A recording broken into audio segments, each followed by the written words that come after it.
Ապագա մեծ կոմպոզիտորը նախ ուսանում է Արղուտյան Դոլգորուկովայի վարժարանում, որտեղ ամենաշատը նրան գրավում էին հայ անվանի գրող Ղազարոս Աղայանի որդու Մուշեղ Աղայանի երգի դասերը։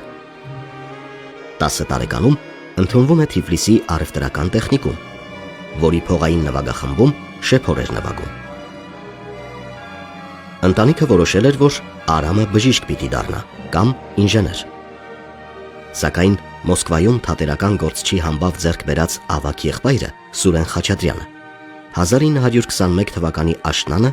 կրտսեր եղբորը հետը տանում է Մոսկվա, եւ 18-ամյա Խաչատրյանն սկսում է հաճախել Գնեսինների պետական երաժշտական ուսումնարան։ Ընդունելության քննությունը մեծ կոմպոզիտորը այսպես է ներկայացնում. Չունենալով անգամ տարրական երաժշտական կրթություն, կանգնեցի հանձնաժողովի առջև։ Ես հեշտությամբ հաղթահարեցի երաժշտական հիշողության, լսողության եւ ռիթմի վարժությունները, չնայած այդ բոլոր հանձնարարությունները կատարում էի առաջին անգամ։